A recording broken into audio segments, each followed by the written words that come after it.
Good evening and welcome to episode 22 of Mouthwash, as I like to say, the fastest growing show on Facebook and the internet and worldwide.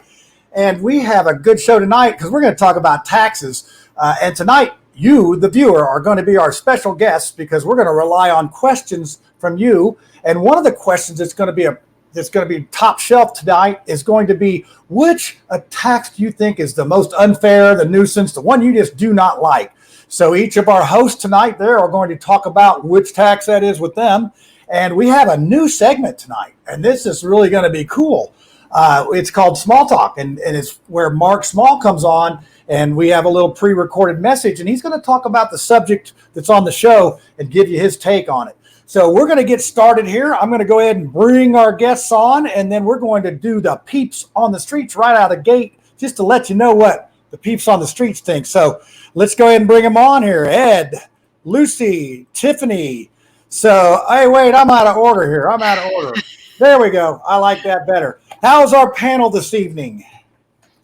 2 thumbs up. Great. All right. Hey, everybody looks good, and you're rapidly becoming stars because of the Mouthwash talk show. It's like I get people, hey, I love the show, and I see people, I'm watching it, and so it's all good. So yeah, little bit. But hey, let's get started real quick here. Let's go ahead and roll these peeps on the streets, and then we're going to get going with our discussion. Hi, this is John Schmitz for Peeps on the Streets. I'm up here in Noblesville at Life Church, and we are at the God and Country Conference. We have Micah Beckwith and Trevor Loudon up here, and I'm going to do the Peeps on the Streets. So let's see what the folks have to say. All right, I'm here with Micah Beckwith, and he is one of the speakers at the God and Country Conference up here at Life Church in Noblesville. And hey, if you can come next week on the 12th, you'll see Trevor and Micah again at Abundant Life Church. So I'm going to ask Micah the Peeps on the Streets questions here. So Do you think Americans pay too many taxes? Yes. Resounding yes. Yes. Are you sure? Okay. Now, do you think the government spends our money wisely? No. A resounding no. All right. The last question. Out of all the taxes we pay, which one do you find the most annoying or maybe the most unfair? I think a death tax is absolutely insane. I don't know why we've ever even gone down that path, but that would be probably the first one that comes to mind. Would you consider that's like a double taxation, maybe? 100%. Yes. All right, but hey, when you're dead, you can't complain, right? So, do you think Americans in general pay too many taxes? Way too many. Do you think the government uses our tax money efficiently and wisely? Absolutely not. All right. Out of all the taxes, which one would you find the most annoying and most unfair? The property tax.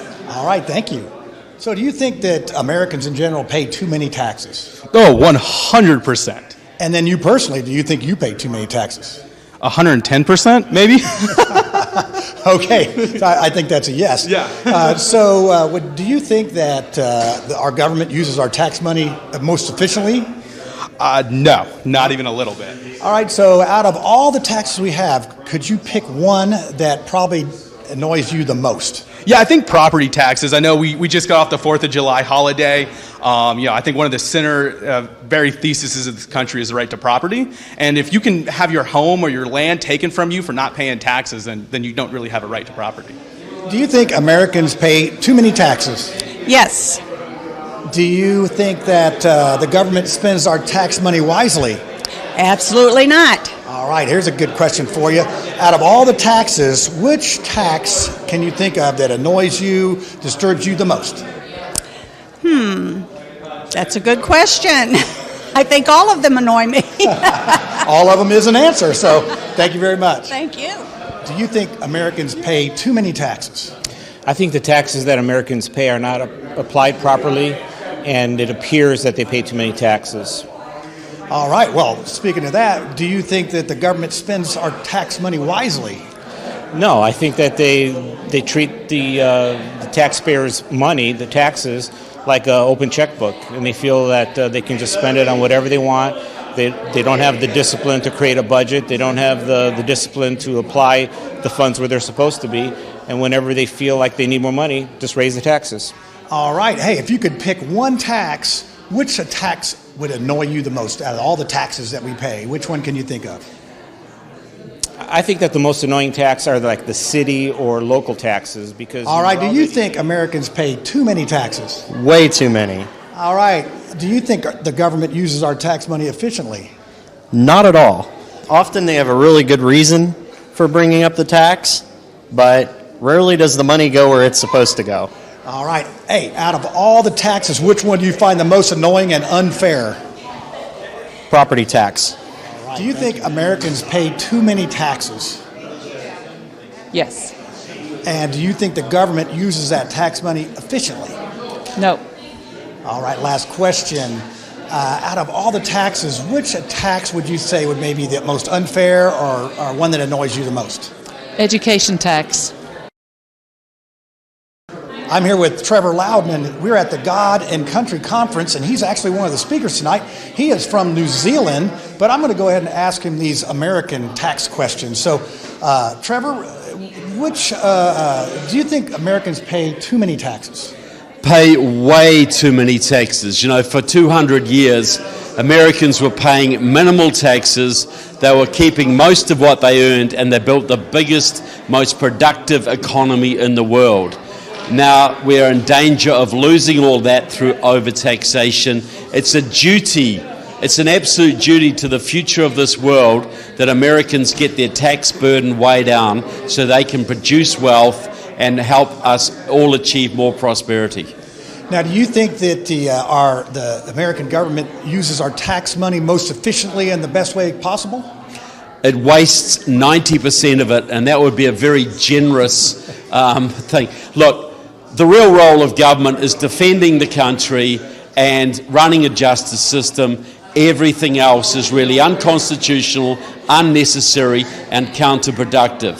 So anything that's not spent on those core functions of government is actually dragging us back, is holding us back, is stealing from our children's future. So absolutely, the American federal government especially wastes the vast majority of what it taxes. All right, final question. I know, this is, you don't know our tax code exactly, but which tax annoys you or you may think is the most unfair? The income tax. The income tax, death duties are bad, capital gains tax is bad, there are a lot of bad taxes, but the income tax absolutely hammers the middle class. Look, if you want less of something, you tax it. So why would you want less income? Don't you want everybody to make more money so they can build churches, so they can build businesses, so they can feed and educate their children, so they can donate to charity? The income tax is the most pernicious tax, and we've got to understand it's only just over 100 years old. We didn't have it for the longest time, and we did pretty darn well without it, did we not? Yes, we did. Now, if you want to see more of Trevor, we're going to be at Abundant Life Church at 82nd and Hague next. Hi, this is John Schmitz for the Mouthwash Talk Show. That is not what I wanted to do.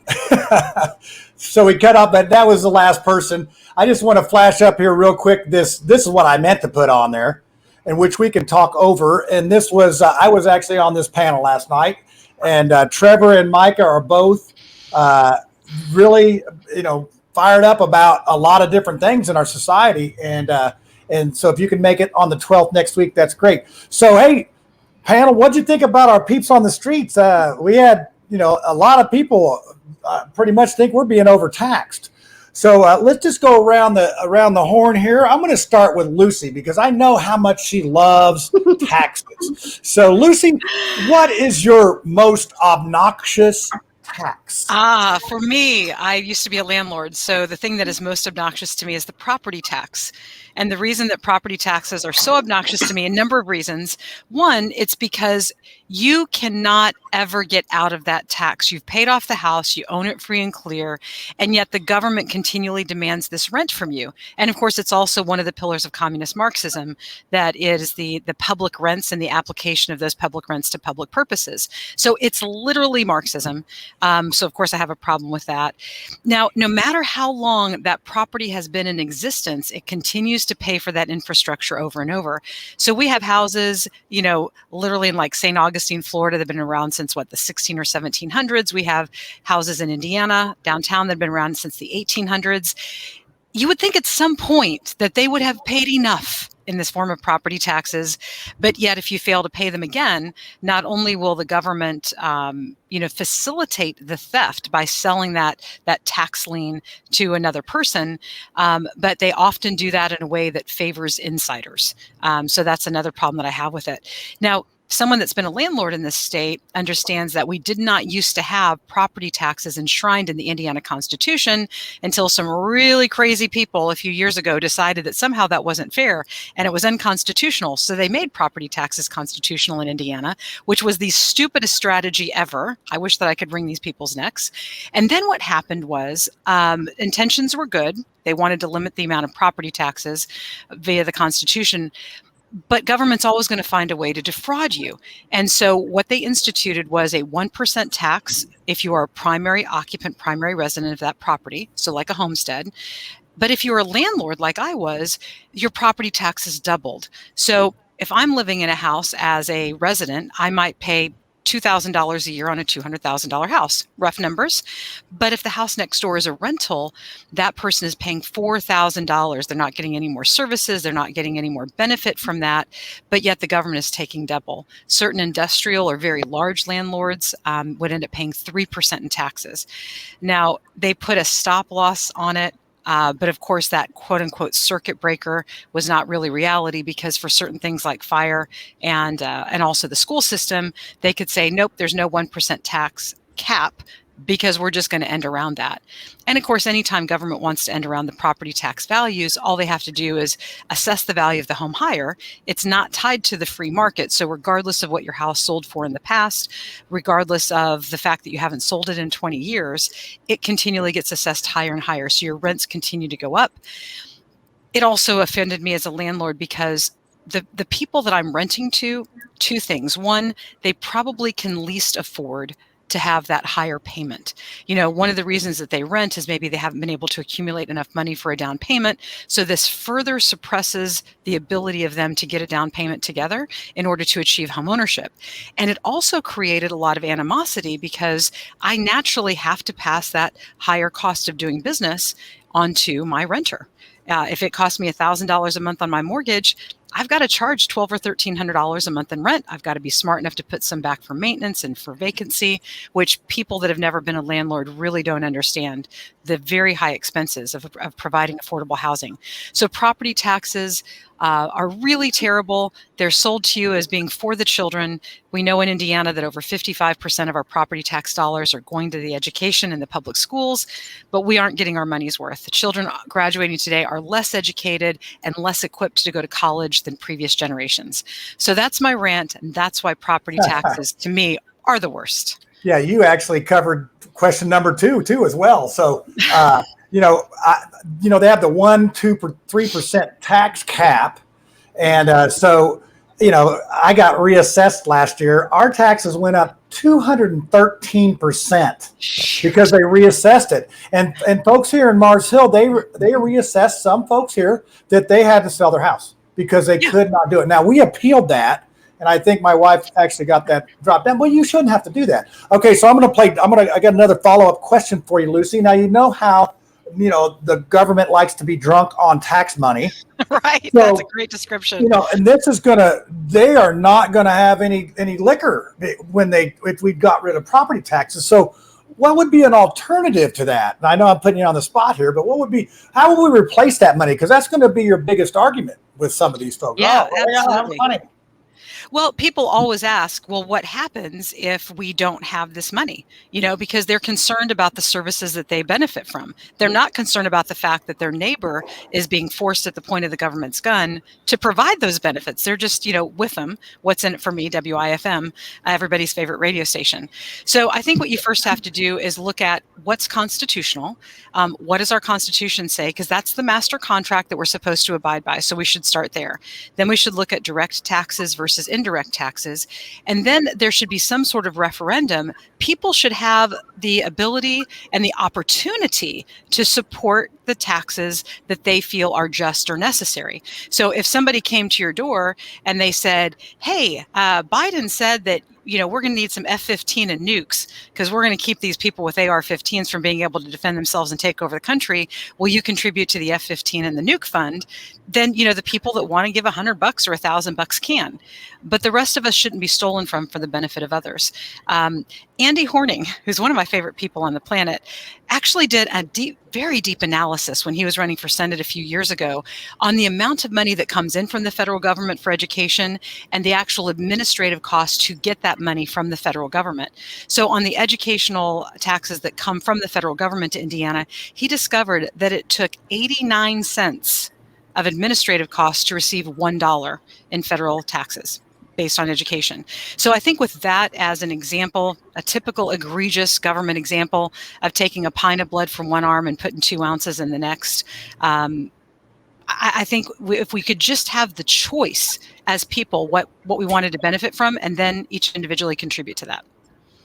Yeah. Okay. Well, hey, I'm glad I put you on the spot because that's the thing. So I did some research on IPS schools here in Indianapolis, and there was fine.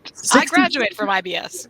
Well, hey, you're one of those fortunate ones, but they had 67 administrators being paid over $100K. So Holy crap. I know, and that's been a couple years ago, so it may be down to 64. I don't know, but it just seemed like you said, we're not getting what we're paying for. So Tiffany, you're on the spot next. What is your most unfavorable tax? Which one, if you could get rid of one, which one would it be?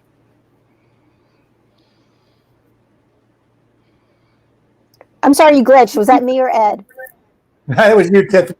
But I think Ed okay. wants to. I'm sorry. No. My internet glitched, so sorry. So yeah, you're on a little bit of a delay. My least favorite tax is. Okay, I'm sorry. So okay. My least favorite tax is going to be your state sales tax. I just think it really puts poor people who don't have a lot of money, puts them in a bind. I was heading down to Alabama for, actually I was going to Florida for spring break, and I was in the back hills of the back roads of Alabama with my daughter, and we stopped just at McDonald's, and I bought some stuff at McDonald's, and I looked at the receipt, and their state sales tax was at least 9%, almost 10%, and it absolutely blew my mind that McDonald's spent dollars, paid 50 cents in tax, and I looked at the people working there, and I was like, how do you afford to live here? I mean, you're paying so much in state sales tax, and it absolutely blew my mind. You're already taxing their checks. You're taking your federal, you're taking your state, and then you're hitting them again when they make purchases. So, I'm not a taxologist like Lucy, but taxes, supporting their families. I just have a hard time with that. I know that there's a cost to being an American. The services that we use here, our roads, our schools. But I just think that one can just go a little bit too far some places. Just yes, my thoughts. No, very good, Tiffany. And one of the stories I'll tell real quickly is because we have a 1% sales tax for the new stadium down there, the Lucas Oil Stadium. And it's oddly enough, we just paid off the RCA Dome after it's been torn down for 10 years. I was actually at a zoning meeting down in Morgan County when Morgan County voted down the 1%. So all the donuts have paid an extra 1%, but in Morgan County, they voted it down. And you should have heard the cheering. Hey. So, yeah, that's an example of, and then you have a restaurant and hotel tax for downtown. So Indianapolis is up there in the 8 cents a dollar. So that's a very good tax to get rid of. So far, I like it. Property tax gone. Sales tax gone. What say you, Ed? Which one would you want to give to heave-ho? There's a lot that I would like to give a heave-ho, but if you're asking my ultimate, the one that really drives me crazy, I grew up as a kid, when you got to stay home watching Price is Right. absolutely love watching Price is Right. My dream was to be on the show and win someday. And then I realized that all of those prizes that everybody wins on Price is Right, you've got to pay the taxes on them before you get to take anything home. And I'm like, I thought I was coming here to win some money, not to actually have to take out a small loan to get this stuff home. So, as a professed gambler, yes, that taxing on winnings to me is just ridiculous. So that'd be mine. Yeah, and I'm really starting to do the research on this. I felt like, man, we pay a lot of taxes, and we had people post in the people over politics, and I'm going to put that banner up if you want to participate in the polls, because we put polls out every week for our next week's show, and they're starting to get, people are starting to join that group. And the reason we don't do it on our Mouthwash page is because they don't offer polls on pages. So you have to have a group. So you do have to ask to join People Over Politics. And unless you're my, my Arabian Prince uncle or whatever, that I'll let you in, that wants to scam me out of my money.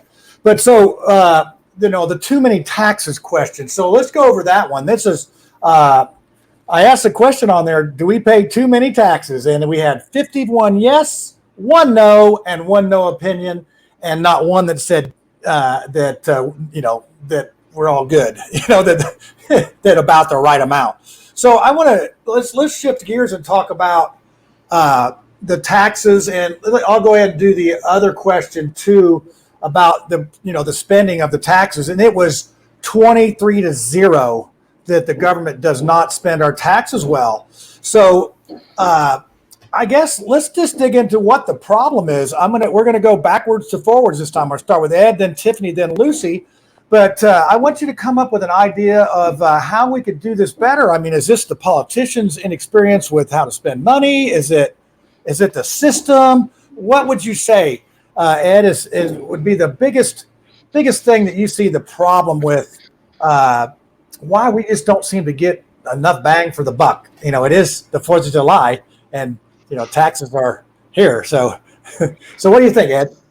So I'm going to go to one of my stock answers for everything, and it has to do a lot with who's driving the money behind getting these people elected, because a lot of these, we're talking about taxes, but there's also, the one thing nobody's talked about yet is the loopholes that we impose these taxes, then there's loopholes for this person or that person, and a lot of these carve-outs, it has to do with the people who are providing money to the people to get elected. And for a lot of these companies, there's a lot of these big projects that, I know Democrats that you look and you'll find them on, donating to Republicans, and it's funny, they always have some type of excuse, but you're like, I'm looking at this as, you were looking at that project that you wanted to get funded, and I could say it goes the other way too, as far as,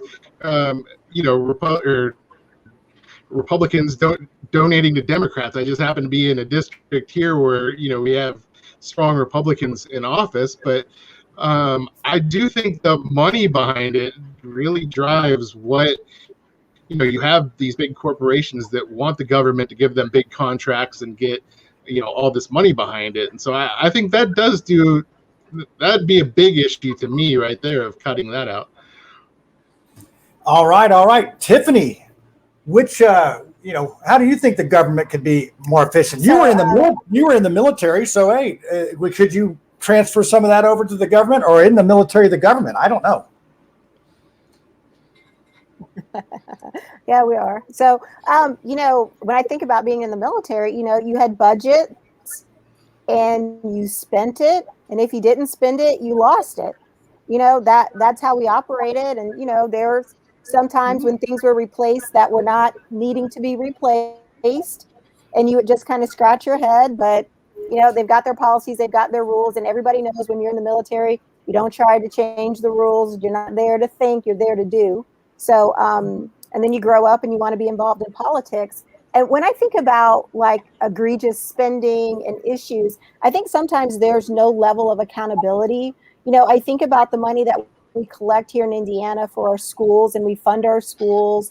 And then, you look away, and the next thing you know, they're teaching things that aren't necessarily making kids better students. And you're like, well, golly geez, my taxpayer dollar, I want to think that I'm doing a little bit more than keeping the lights on and some water at the fountain. I want to know that I'm supporting teachers and I'm helping them create the next generation of leaders. But it seems as though our priorities are a little bit off. So I do think that there's a measure of accountability that we have to go back to, and how people are spending our money. Somebody said something about being drunk, like drunk sailors, and no offense, but I think that's part of the problem with those government paychecks. They come on the 1st and the 15th, and people know no matter what, they're going to get paid. And, it's a job. It's not, there just isn't a lot of accountability. If people were paid based on projects, based on efficiency, based on outcomes, you would see a lot different thinking and spending in our government. We've just lost control. And I'm not even going to say that people in office will throw money at anything. Here's $1,000, stay home. I just think that there's a way for us to be smarter, understand why people have needs. When you get to social programs, when you talk about welfare, things of those nature, let's understand why people need support, tease things out, help them upskill, help them get better jobs. We can't have people who rely on taxpayer dollars to fund their lifestyles. That can't be an option in the United States of America. Yeah, very good. Adam has a question here. The spending on our military defense would be a lot more efficient if we brought our troops home. Tiffany, since you've been in the military, what do you think about that question? If we brought our troops home, okay, is it a perfect world? There's nothing else on. My dad served in the military for 30 years. I was born in 1973. My dad had done 2 tours in Vietnam. He did 2 tours in Korea, 1 tour in Vietnam. When he came back, we were in this Cold War. Do you know, a Cold War, no one was dying, but we had troops all over the world fighting the Cold War. I mean, bringing our troops home, being an American means coming from a country with a strong defense. We have a strong military, so that if anything happens, we can protect ourselves. We can bring them home, but if something happens, we're deploying them. And, people are on float. You're flying people over. Sometimes it is simply easier to have people postured around the globe. I served in the Azores for a year. It's no longer an active military. In the middle of the Atlantic Ocean, where forces were postured so that if something happened, they could get to the Middle East and they could get to Europe. So there is something that has to be said for these relationships that we have with other countries. It's so that if S goes down, America can get there to bail people out, because that's a lot. I can't defend it. Not all of it is great and wonderful, but we're in the business of being the world's police. It is costly, but somebody has to do it. And at the end of the day, we want people being thankful to the United States for handling stuff than anybody else. Boy, I want to jump in. I just want to jump in real quick too and say that, like, as a sailor and being deployed, yes, there was a certain budget we're spending on that, but a large part of our military is stockpiling weapons, and even bringing people home. I don't see that as even a solution, because, like Tiffany said, they budget so much, you're going to spend that. Like, you are expected to spend that, whether you shift it to something else. And when we don't have troops deployed, they seem to shift that to other areas and buying missiles, R&D for that, everything else. And so I don't necessarily think even bringing the troops home does it. Yeah. Well, hey, here's one. Dorn for Lucy. Let's put this up here. We are not the world's police force, nor should we be. So this got some chatter going here on our live chat about. We are. Yeah. We got. It got, Tiffany, you got some people's attention there. And this is, sort of a hot topic, because there's a lot of people that say, hey, we just come bring everybody home, and there's other people say, hey, we can't, just like what you said, we got to be able to be ready to go if something, blows up, falls apart, or, there's tyranny somewhere. There seems to be tyranny everywhere. So Lucy, I know this is going to be probably a differing opinion. Yeah, I'm going to reiterate what everybody else said. People are just absolutely drunk on spending someone else's money. I mean, when Congress people, or as some people say, Congress critters, get elected, most of them start out as normal earners. And then suddenly within a term or two, they're millionaires, seemingly overnight. They're in the position of being able to hand out tax dollars, grants in the form of billions of dollars. So when there is fraud to offer, there's going to be an exchange of money behind the scenes. So, you can get rich from donations from lobbyists if you're a Congress critter, and the corporations get billions of dollars in handouts. So the return on investment, the ROI for a few dollars in lobbying gets you immense contracts. And those lobbying dollars cannot be underestimated. You also probably are aware that many projects are funded surreptitiously via these Christmas tree bills where they hang another ornament and hang another ornament. And so there's a lot of negotiation behind the scenes where, the Indiana senator is going, hey, I'll vote for your bridge to nowhere, but you got to vote for me to get an electric plant, from Tesla. So the point is that Congress negotiates a piece of the pie for their customers, not their constituents, and they're not doing it for our benefit. So I call this corporatism. It says not capitalism. It's not the free market. It's the fraud market. So like Nancy Pelosi's family buying up post offices for, pennies on the dollar, Hillary selling off plutonium and First Nations people's land in Oregon. Our troops are being used to guard poppy fields so that the raw opium goes to pharmaceutical companies, that there's a steady and, dependable supply so that they can create OxyContin and put, so many people in this country, have been devastated and lives have been lost because of those opiates. And then, a little more than 20 years ago, the Army Corps of Engineers discovered that there was lithium in the Afghan mountains. And of course, we need lithium for these, the batteries for these and for our electric cars. So we're now going on, 20 years or more in the Afghan conflict, which means that the children of the original troops are now going in. So what can we do? The first thing I'd recommend that you do is get really educated and really mad. So please read Confessions of an Economic Hitman by John Perkins. And when you do, you'll really be fired up and angry. Well, we can count on Lucy to stir it up on that. I'm going to put this one up here because you talked about the lithium in the. So AOC now has a Tesla, which I think you can buy a Tesla for like 40 grand, but I don't think she had the means to do that. And I remember when she had issues about paying rent and different things. So people like to pick on her because I guess she's a big target. But so let's move on to, we talked about the efficiency. We talked about the taxes. We talked about which ones we're going to get rid of.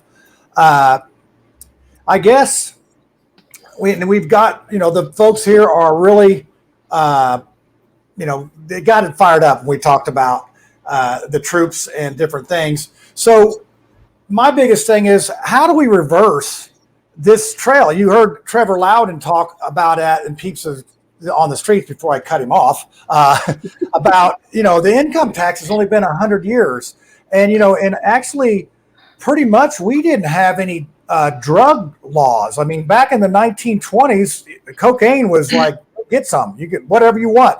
So prohibition came along and we've had that. So I would say the last 100 years, we've gone down a road of tax. So how do we reverse this? How do we get to the point where this big beast that we've created? And another thing, we have all these taxes we pay and we have a $30 trillion debt. So my thing is, how do we get out of this big hole? I'm going to go with Ed first. Do you got any ideas, Ed, about how to fix this travesty we call taxes? There's a mighty big question there. I think, to me, again, one of the biggest thing is, fighting back on the money. Even out of the one thing that struck me out of your Peeps on the Street, and even when we talked about security, and somebody talked about providing police or whatever it was. I mean, I look at that like our drug war. Like, why are we still even involved in that? Like, why we were running drug ops back in the 90s, had ships down there. And so even extending into that, we're spending tons of money there. I don't know, because you have all these corporations that are still fully vested in trying to get their money back. Until you get the corporations out, I don't know how you are able to unravel this thing and stop the spending, because like you said, it's pennies on the dollar. They're looking for their return on investment, and these guys aren't listening to constituents. They're listening to the people who invest in their campaigns. Yeah, I guess a follow-up question is: at what point do the people have their, the Boston Tea Party? At what point do we revolt on this? And I think part of the problem is that we elect politicians that are politicians. They don't have fiscal responsibility. It's like Lucy said: they get in office and they start, oh, it's not my money, and I don't know what to do with this, and it's become more of a popularity contest, or who's got the most money to get elected, and then once they get elected, they just settle in and say, "Oh, I made it." So I'm asking this question to get an answer, because I don't really know the answer to this. It's a tough question. So I'll go with Lucy next, and I'm sure she'll have something that will be pertinent to this. I don't think my answer is going to be very popular, because I'm personally waiting for the collapse of our civilization. But let me give you some hope. I mean, how can you prepare? First of all, grow your own food. It's not too late. I'm still putting plants in the ground. A lot of people are. If you can plant, like some big 5-gallon buckets, you can even bring them into the garage or into your house and extend your growing season. So growing your own food is really the most revolutionary act, and it's just like printing cash. You see, there's this guy named Klaus Schwab with the World Economic Forum, and he's driving a lot of these policies. He's kind of the figurehead. This has been going on for dozens of years, dozens of decades, really. But Klaus Schwab has warned us. He said, "You will own nothing and you will be happy." Well, if we don't own anything, if we don't own our houses, if we don't own our clothes, who does? Who does? I mean, the people get confused. And here's a great video to watch to lessen your confusion and open your eyes and see how a dependent class is created. Go get the video. It's on YouTube, The Story of Your Enslavement by Stefan Molyneux. And what you'll find is that politicians always create a dependent class because it takes too much of their energy and time and capital to try and force and oppress a whole bunch of people. But you can create a class that's dependent upon the handouts of the politicians, and those people will keep dissenters like myself in line. You'll have a certain number of cows on your tax farm that will be willing to harm other cows for you for a paycheck. And those people are called law enforcement officers. They are not peace officers. So get that story of your enslavement. Then go look at the Jones Plantation, and you'll immediately perceive, that's a video by the guy by the name of Larkin Rose. You'll immediately perceive how the politicians divide us and give us the illusion of choice, and why independent parties and third parties are so important. And as Dorn put up on the crypto, Bitcoin is the way. Now, not necessarily Bitcoin, but cryptocurrency. The reason that the Federal Reserve has created such an enslavement opportunity is because they can turn on the printing presses, whether virtually or physical, and there is no limit to the amount of capital that the ruling class can access. And if you knew, I've been in finance since 1996, if you knew how very large elite groups are able to simply borrow directly from the Fed for like 0 or 0.25%, they create this money out of thin air, they loan it into circulation, we pay it back with interest, but these, big BlackRock or Blackstone, whatever the one that's buying up all the real estate right now is, they can actually take all of our wealth out of the middle class. They crash the economy by locking us all down for a year. The foreclosure moratorium is getting ready to lift, which means we're going to have a whole bunch of people losing their homes. When those people have lost their homes, this BlackRock or Blackstone and these types of hedge funds and REITs are going to go in and buy up all of those houses. They're already going to the auctions and they're just bidding. It doesn't matter what the price of the house is, because it's the control of the housing, which is their ultimate goal. So now you have all of these people that can't go buy a house because they've just had a foreclosure. Now they're forced to rent. Who are they forced to rent from? Remember, I told you, you will own nothing and you will be happy. They have been planning this for decades. So I'd like to introduce you to the favorite guy that I watch every couple of days. His name is Jeff Berwick. Go to dollarvigilante.tv and start paying attention to the story of your enslavement. Well, I don't know how unpopular that's going to be, Lucy. I mean, I have a garden. And it's growing. I mean, and those things, it's very therapeutic. I like to go out there, but weeds that I don't plant grow better than things that I do plant, and that bothers me. Some of those are actually, I'll just tell you what I'm doing because I have a very large family to provide for. Most of you know that I have 10 kids and 3 grandkids and some dogs and cats and chickens and bunnies. And a lot of these weeds are actually medicinal and they're edible. And so what I'm doing with the weeds that are edible is pulling them and then drying them because we've got the greatest, hottest, dry weather. I mean, scattered thunderstorms or whatever, but basically the weather's really dry. You can dry these out in a solar oven or just on screens and then powder them. And then, you can vacuum seal them. So, people go onto Amazon and they spend $40 or $50 for a little small thing of, 6 ounces of green powder.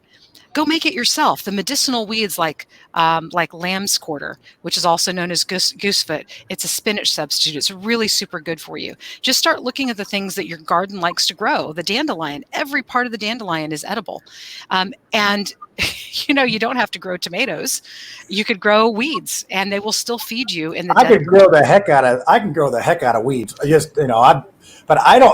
I'd probably get the one weed I'd pick be the poison one. That's for sure. But it's so rare for a plant to actually be able to poison you. And things like poison hemlock, super easy to identify by like purplish red spots on the stem. So, go get yourself a field guide. My favorite one is called Free Plants and Medicine. It's by this guy named Marcus Rothkrantz, and you can get that from Marcus, Markus, Rothkrantz, ROTHKRANZ.com. And when you start looking at this, you're going to be able to walk around your neighborhood, even if you're a suburbia, even if you're in an urban area. And I guarantee you, in an hour walk, you'll find 10 things that are edible. Even purslane coming out of the sidewalk. Now that's different from spurge. Don't eat the spurge, but you can eat the purslane.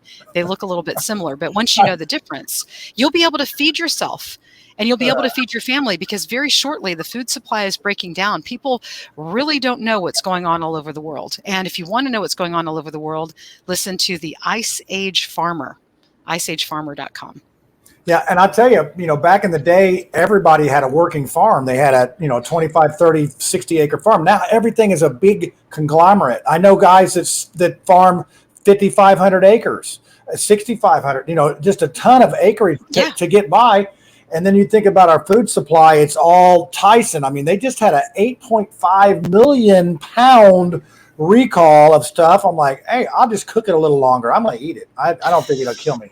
But so Tiffany, how do we back ourselves out of this taxing and spending thing? I mean, you've patiently waited as we go through these things, and I probably will have a follow-up question for you. So go ahead, give us what your take is on how we can, since you are a trustworthy Republican that is supposed to be a fiscally responsible and less taxes person. So what do you got? When I was listening to Lucy talk, I agree with some of the personal responsibility that she spoke of. I think that as long as populations of people are depending on the government to be their providers, we're all their lifestyles. So definitely, and somebody in the comments said something about like prisons having gardens and things of that nature. So I do think that it's important for people to figure out how to feed themselves if it's possible. There's a lot that you can do with tabletop gardens. So I definitely support that. I also support, people like their programs great and they grow and they build and they get out of control. But somebody has to say, you know what, we're cutting 10%. This year, we're cutting 10% across the board. Figure out a way to make it happen. And then, you know what? People can survive on less. The next year, you know what? You made it with 10% less. We're going to cut another 5%. And, you figure out a way to make it happen, because if not, these programs, these agencies, these things grow unchecked.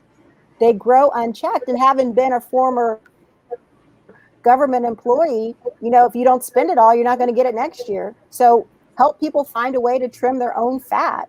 I think that that's super important. One of the things that Lucy was talking about outside investors buying properties. I'm a real estate agent. It is very true.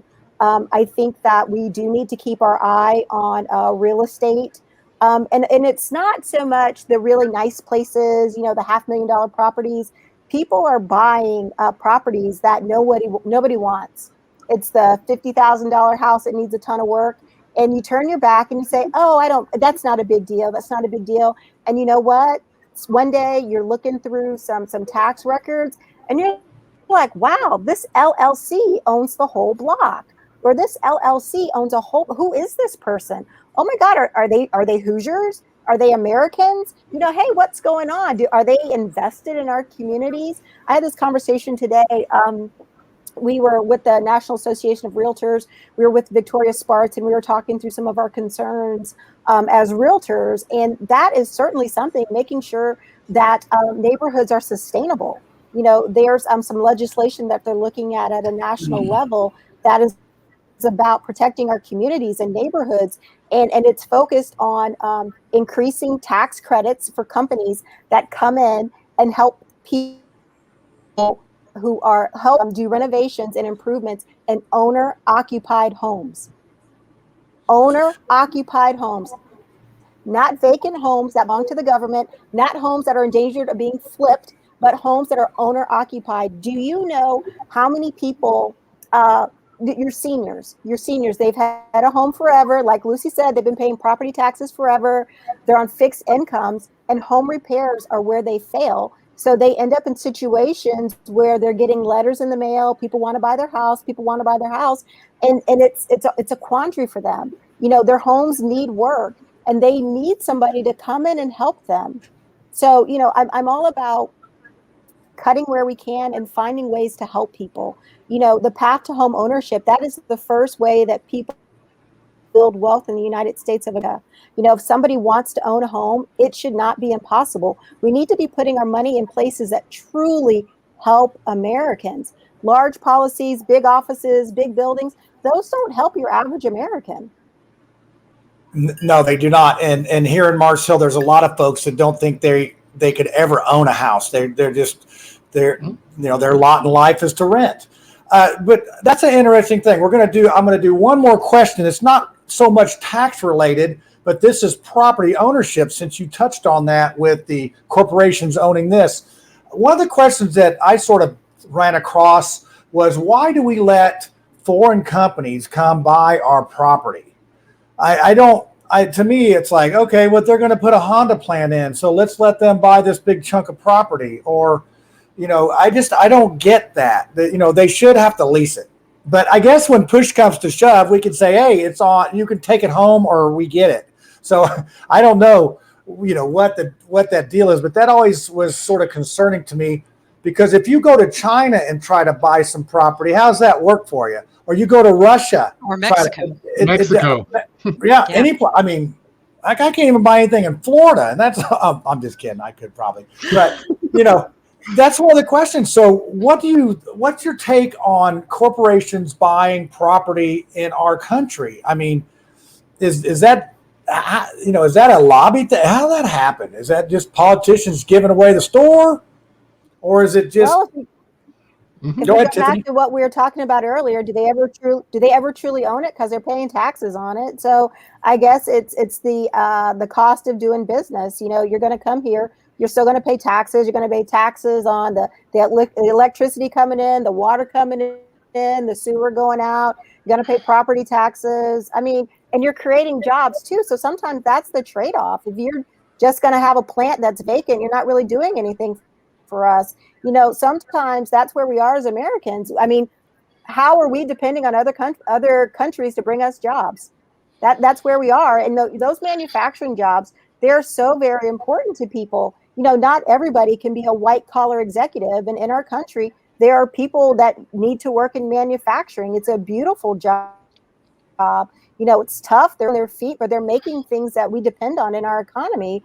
And I think that the sadness is that they aren't American businesses that are doing that. I mean, we've gotten away from it. It used to be core to our country. Manufacturing used to be what we did.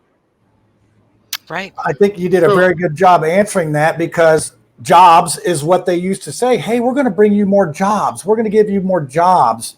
So, Ed, go ahead. Go ahead, Ed. I just wanted to jump in on, what Tiffany had said a little bit earlier. I was working with flipping homes, after the last crash, and there were a bunch of homes that were foreclosed upon. And we're talking about local investors being able to go back and buy those homes. Everybody I sold, they were rental properties. We fixed them up. We sold them to local people. Then the Obama administration goes out and they changed the rules because basically those were slotted to get sold to local people, but they basically bundled those up so that they get sold to big corporations or the banks that actually screwed everything up in the first place. They just got to package them up and bring them back to themselves. And it was absolutely ridiculous because you're thinking these are the guys that screwed it up in the first place. And now these are, like we said, those are all going back to rentals. I know multiple investors that have several hundreds, if not over 1,000 rental properties. And when we look at issues that we have, you look at crime rate alone just skyrockets when you don't have people invested in their own community. They're renters, and I have nothing against renters, but when 75-80% of the block is all renters, there is no investment in that community there.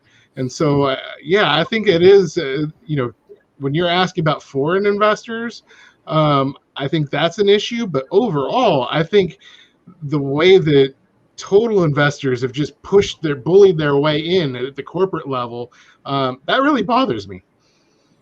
Yeah, it is concerning. All right, Lucy, you're going to get the last word, and I put the banner across the bottom here for our new segment called Small Talk. That's where Mark Small is going to come on and give you his take on taxes and maybe what gets him going the wrong way with it. So go ahead, Lucy, and then we'll go to that, and then we got conspiracy theory. So I cannot wait to hear what Mark Small has to say about that. He and I agree on a lot of things and disagree on some things too.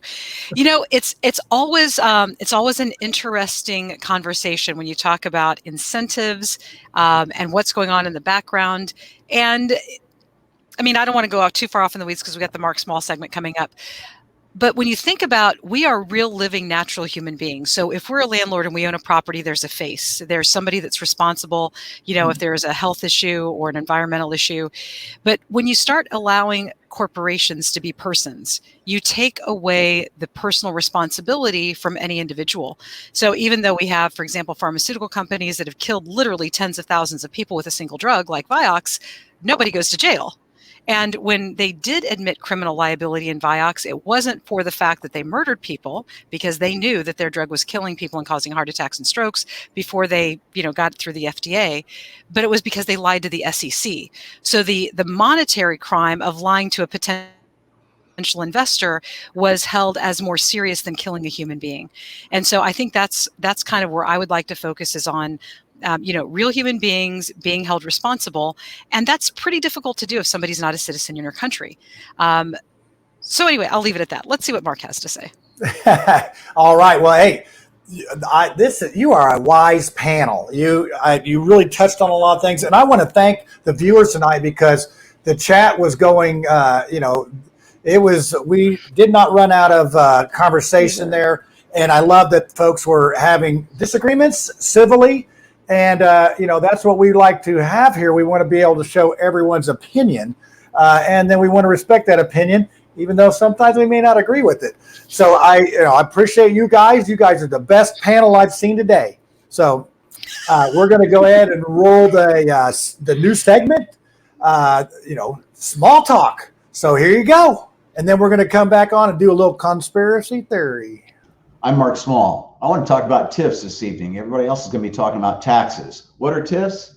TIFs are things that are going to tax you in the future that you're not getting hit with yet.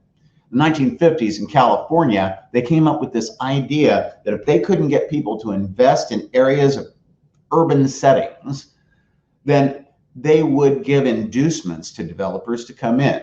So they called them tax increment finance districts. They'd define like about a 10-block area, and they'd say, okay, let's figure out what we can develop here. And then what we're going to do is float bonds to build that development. And then we're going to tax the development and pay back what those bonds are first. And then everybody's happy at the end because you've got something that's developed there that otherwise would be dead, right? And so they're not really raising taxes. It's odd how that worked, however. So it's like a footprint. It's like the specific area for a TIF. And TIFs were developed for impacted areas that otherwise would not have people interested in investing. So time goes on. And what happened? Developers came up with more and more really nifty ideas for development. They'd get the money from the bonds and they'd leave town. Unfortunately, in that TIF footprint, there were people who still needed services. They still needed police, fire, streets, education, all that stuff. But the TIFs were eating up the money first. So they'd have to get another TIF to support that TIF to support that TIF. TIFs now are illegal in the state of California, where they were developed in the 1950s. So what do we have here in Indiana? Well, we're part of this eastward movement of TIFs. TIFs now have really decimated municipal finance in Chicago, for example, when former Mayor Richie Daley came up with TIFs and was really pushing them through. He'd create them to support them so that they could keep above level, only they didn't. We have TIFs in this city for virtually every part of this city, and we don't need them. I was at a meeting one time where a city county council person couldn't explain what a TIF was, but they were voting for them. Think about it. You know what an income tax is? Percentage of your income. What about property tax? Percentage of your property. What about estate taxes? They're not death taxes, they're really estate taxes. Percentage of whatever the estate is above $650,000 that most of you never will hit. Sales tax, percentage of what you buy. Value added tax, what you sell. TIFs, they're not taxes. Unfortunately, those bonds come due. The more grandiose a scheme, the bigger the bond is floated. And the taxpayers are left to pay it. That's the tax you haven't seen yet, and you won't see for a while in the future. I've been talking about these for years, and they haven't collapsed yet here in Indianapolis, and I don't want them to. I don't want to see what's going to happen to this city once that part of municipal finance collapses. But it's like a perpetual motion machine. Theoretically, it'll always function, just like Ponzi schemes. If everybody had still believed in them, they still would have floated. And when they shut down Ponzi in the Commonwealth of Massachusetts, there were people lined up at the door of the school, whatever it was, on School Street where he had his office. They still wanted to invest. TIFs are bad. If we're going to finance things, use prudent municipal financing. Taxes might not be nice, but they're a hell of a lot better than TIFs. I'm Mark Small. That's my take on things this evening. Have a good evening. And there you go. So we're gonna have that segment. So next week we're gonna talk about critical race theory and SEL, social emotional learning, something I missed in school. So I don't know what the stuff is. So I'm gonna rely on the panel, and we should have a guest for next week, and maybe two, that can help us learn about that, because it seems to be a hot topic. And if you're a school board member this time of the year, it has one of these topics, you're getting some hate mail right now. There's a lot of folks that get all up in arms about this. So we'll see what that is. So, hey, that was a good show tonight, folks. And but we still have one thing to do, conspiracy theory time. So I'm going to roll the tape. Uh-oh, Tiffany's looking around. She may not have her hat, but I bet she'll get it. So I'm playing the promo now. You got like 12 seconds to get it. Hey, y'all, it's time for the conspiracy theory, so you better get your tinfoil hat out, and let's see what's going on this week. I'm watching Ed scramble in the background to try to get what. I'm glad you guys are prepared, because we did not talk about our tinfoil hat moments. But, man, there's conspiracies going all over the place these days, so I hope you got some good ones. And Ed, I'm starting with you first, because I know you always struggle, and I want to see you squirm. Unmute, Ed, unmute. This week I'm going with the fact that everybody in the world hates Dabo Sweeney from Clemson. It was about a year ago where Dabo Sweeney said, I will not coach if college athletes get paid. Well, federal courts have backed college athletes being paid. The Supreme Court has backed it, and now the NCAA has backed it. College athletes are now able to go out and make money, which they should have been done, which should have been happening all along. It's been the system that we've had has been ridiculous, and all I can say now is that the world does not need you, Dabo. Go away. Go ahead and quit. We know you won't live up to your word, but that's my conspiracy theory of the week. Okay, your conspiracy is that he's going to quit, but he really isn't going to quit. So no, yeah. All right, Lucy, you're up next. You know, the hardest thing about this conspiracy segment is which one to choose from because there are so many.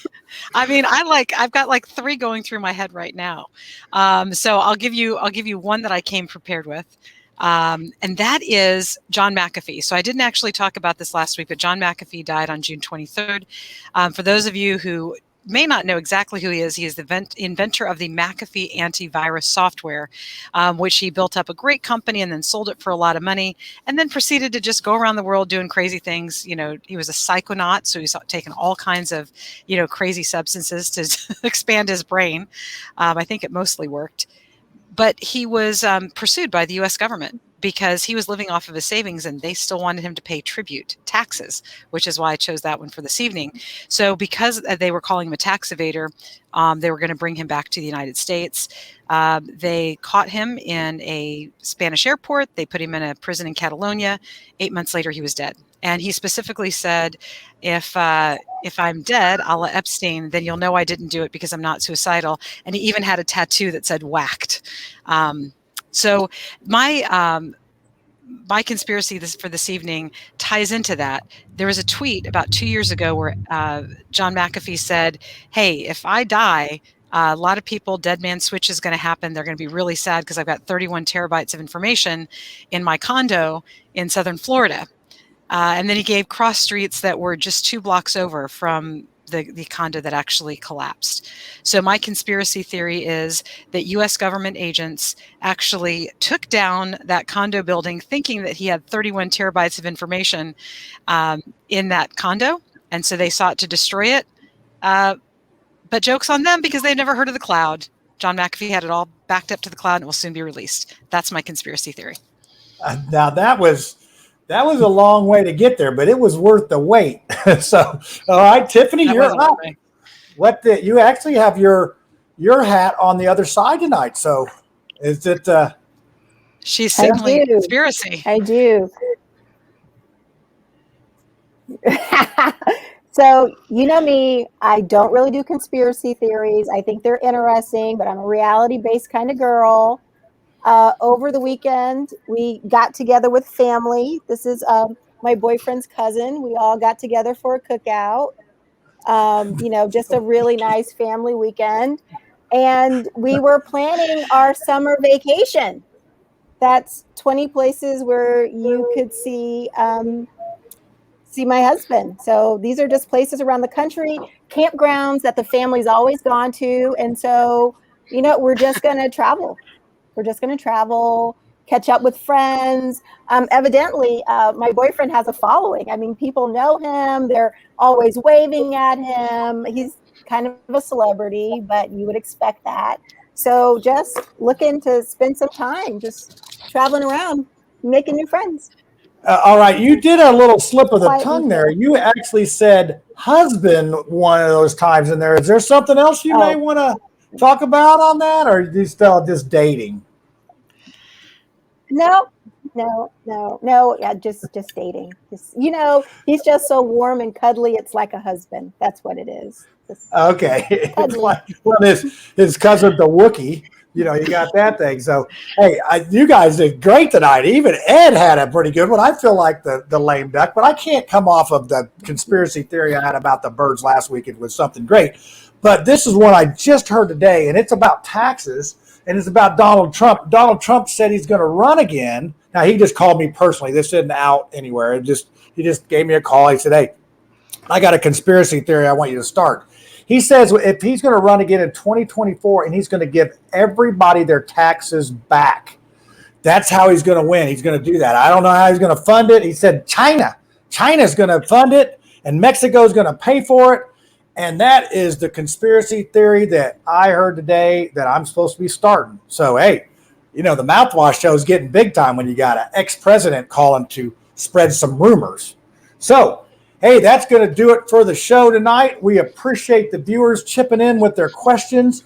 Hey, tune in next week. Tell your friends. We got critical race theory. We got social emotional learning. And we might even throw in some other letters just to make it more interesting. So, hey, panel, it was great having you on tonight. 9 o'clock next Tuesday. Be here. Aloha.